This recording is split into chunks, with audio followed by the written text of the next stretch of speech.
Hello, my friends, and welcome back. Thank you very much for being with me again today. How the guys in charge of Ukraine justify the need for more military aid and money? Well, by pointing out that the Russians attack them with this amount of ammunition, forces, and so on. Therefore, if you, the West, want to be protected by us in Ukraine so we can stop the Russians, and the Russians bring this much to come over to you, then you have to oppose that with the same force in order to at least keep them over there. So I have here 3 articles where I'm going to show you how much the Russians invested. That means how many bombs, how many how should I put it, forces, how many attacks they carried on Ukraine, and therefore we need more of everything to stop them. The first article comes from Sputnik, the second one comes from Ukrainska Pravda, and then I'm going to show you how much money Ukraine already support aid was given by the Western baboons. And it could be a correlation between the Russians bringing this, because these guys bring this, and these guys bring this. So I wondered if they go like this, are going to end up with the nuclear weapons. All right, and I'm going to show you the funding. Let's start with the first article. This comes from the Russians. It is from today, the 11th of April 2025. Russian forces carry out 8 mass strikes on Ukraine military facilities. So now the Russians try to say, it's about the ceasefire. It's about the audience, my friends. It's always about the audience, which is you and I and the baboons around us. Because we're not baboons. We are gorillas. So you have to shape the public opinion. And you do it with some evidence, twist it, turned, ignore the opposing evidence that would contradict your narrative, and you're going to spew it through your operatives in the media over us. And if we are tired, if we are busy staying alive, if we are disinterested, if we are baboons, then we don't bother to click 2 or 3 times on the other side to see if that matches at least, or it's close, to counterbalance or to verify. Therefore, now the Russians say it's about the ceasefire. Who violated the ceasefire on energy infrastructure, not military infrastructure? Please, when you hear CNN, MSNBC, Fox News, and all the operatives in the media telling you, or BBC, or Deutsche Welle, whomever, Agence France Presse, all the baboons, when they tell you the Russians broke the ceasefire in Ukraine, please look if they say the energy facilities, that was the ceasefire, not the military ceasefire. It was not about everything. It was ceasefire on the energy facilities, that is refineries, gas pipes, and all that. Now, the Russians make the point here with this article, we actually follow the ceasefire agreement because look, we just hit military facilities, 8 mass strikes. Obviously the Ukrainians will say no, the Russians did not, but the evidence is where? It's for you to go and look for it, because these guys are gonna lie on all sides. The Russian military carried out 8 group strikes in the past week on the infrastructure of the armed forces of Ukraine, armed forces. On April 5 to 11 this year, the armed forces of Ukraine carried out 8 group strikes with a high-precision, long-range air and sea-based weapons, unmanned aerial vehicles, as a result of which the infrastructure of military airfields, enterprises of the military industrial complex of Ukraine, assembly workshops, storage sites for unmanned aerial vehicles, ammunition depots, as well as points of temporary deployment of Ukrainian armed forces, formations, and foreign mercenaries were destroyed. The statement said. Is it true? That's for you to go and check it out. I think it's true, but The other guys have to show you the evidence that will contradict this. Now, the Ukrainians on the other side, I know for a fact they didn't stop doing that. They struck, if you remember that distribution center, I think it was in the Krasnodar Krai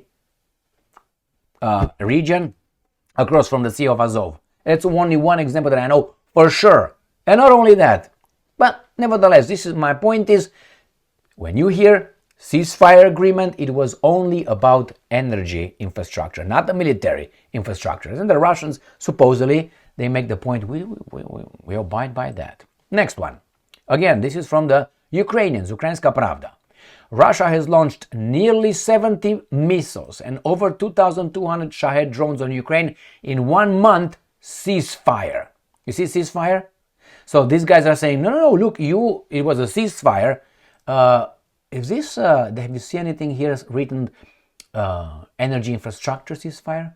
Ukraine's foreign minister says. Now let's see if the Ukraine's foreign minister is a liar, because I don't think he's a baboon. I think he knows to work with words and omit certain words like energy infrastructure ceasefire. Let's see who's lying here. Exactly 1 month ago, Ukraine accepted the US proposal to implement a 30-day ceasefire. That's not true. That's partly true. That's something missing here. In response, Russia launched nearly 70 missiles and 2,200 Shahed drones against Ukraine during the time. It's true, but ceasefire, infrastructure, energy infrastructure. They don't say it in the first thing. All right? And I'm quoting, today marks exactly 1 month since Russia refused to accept a full interim ceasefire proposed by the United States. That's correct. They said details exactly 1 month ago on March 11th in Jeddah. Ukraine agreed to such a proposal. No, they agreed to something else. They agreed, as the Russians agreed, to, as I said, energy infrastructure. Unconditionally. I don't think so.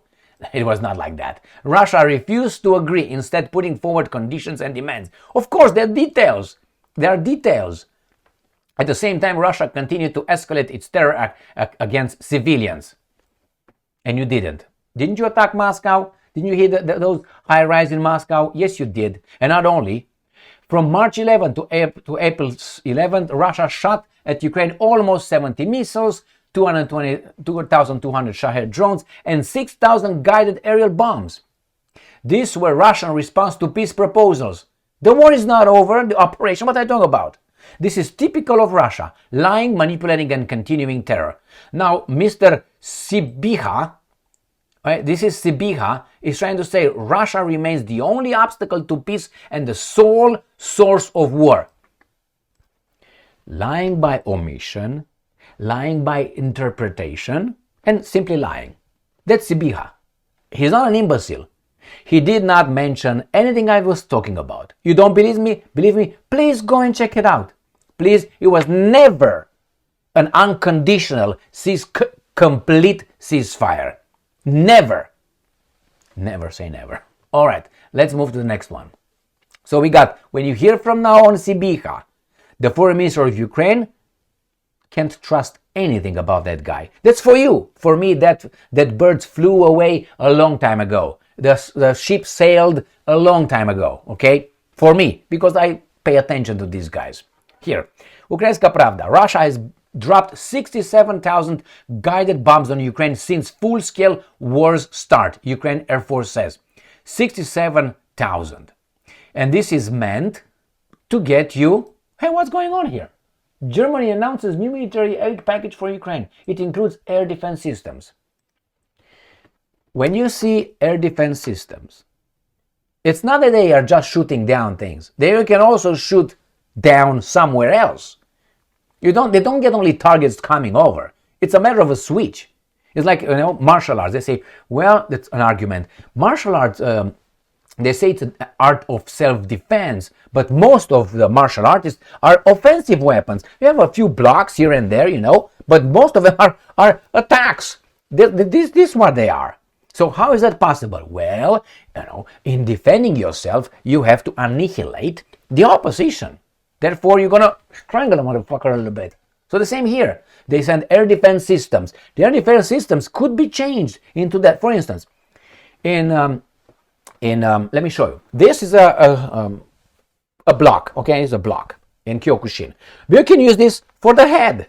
Right there. It's the same. But if someone punches, you do here. The same with this. Right? See this? You block with this or with your forearm. You can block. It's boom. But you can use it to the temple on the side.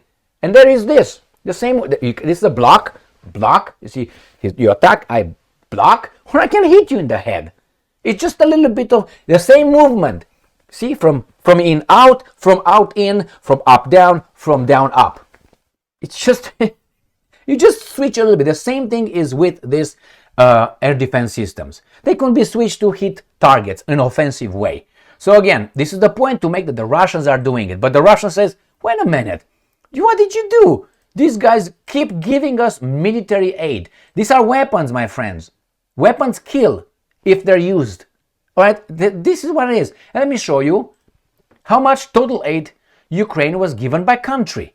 And that's why Ukraine war is not a world war, even though Zelensky Stein tries to make it into one. Is Al Capone's plantation, United States of America, and the vassal states. And I'm going to show you the vassal states. They make the map. China is not involved, Bangladesh is not involved, Honduras is not involved, Cuba is not involved, and Argentina is not involved, and many other countries are not involved. Most countries are not involved. Only the slaves on Al Capone's plantation and the house servant, which is Great Britain, are involved. And I'm going to show you. You can identify who belongs to the United States of America. Sphere of influence, right there. Actually, vassal states. Here you have a beautiful map. So you see these guys right here? You see them? Australia, Japan, South Korea, and we're done. And New Zealand right here. And we're done. We're done here in the Pacific area. Then we got what? We got Turkey, we got Romania, we got Bulgaria, we got Hellas, Greece, and we have these countries right here. These are the Baltic states, Poland, Austria, Czech Republic, Slovakia, Hungary, as I said, Slovenia, Croatia, I think is over there. That's Slovenia. Croatia is not involved. Did not give any did not give any aid right there.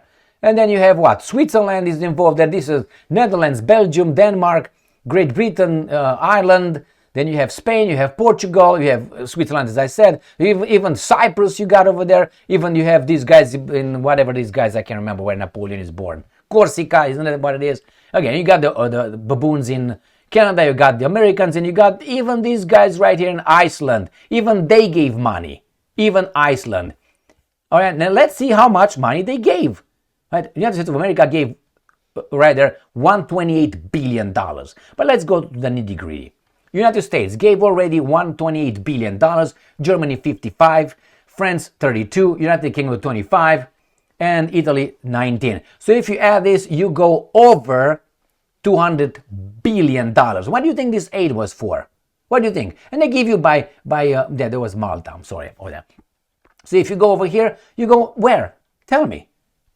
Look how much money these countries gave. Look at them, they're only Western countries, except, the two, South Korea and Japan. Even the baboons in Romania, who are doing so well, they can give $3.2 billion. Can you believe that? I mean, they can go over the map, and if I put over there Romania, they tell you how much the baboons gave. Where baby doll? Romania, 3.2. Can you believe that? Hungary, Slovakia, I'm sorry. Hungary, 1.4. Australia, 1 billion. So the Romanians gave more? No, it was not the Romanian. It was the European Union giving the Romanians money to give to those guys. And you're telling me that, oh my God, look what the Russians did. Wow. Oh, they are the only ones right here. Look at these guys. And we have these baboons. And we find out that Congressionally approved Ukraine aid totals $175 billion. Now, all I'm saying is this. If you want to stop something, that means you have to stop it. If you escalate, that's a way to stop it, destroy the target. That's true, and it's exactly what's going on. So when you hear the Ukrainians claiming, and I'm sorry to say Ukrainians, because it's one thing the Ukrainian nation, and it's a different thing the guys in charge of Ukrainian nation. The Ukrainian nation is used by Western global interests through the might of the United States of America's organizations in Europe and with the traitors in charge of their nation, which are not Ukrainians. I mean, you're going to tell me Shmihal, Yermak, Reznikov, Zelensky, Umerov, Syrskyi are Ukrainians? I tell you who are the baboon foreign minister, that's Ukrainian, and then Budanov. The rest, let's say these guys have a little bit of control. The rest, no. As I'm not Hungarian, if I go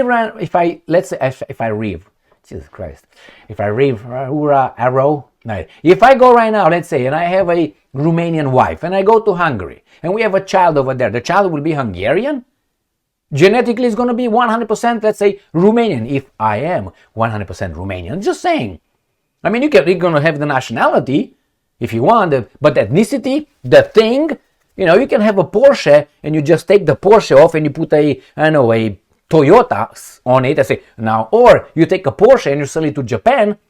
There's not going to be a Japanese car, it's going to be a German car. Porsche is made and is German. All right.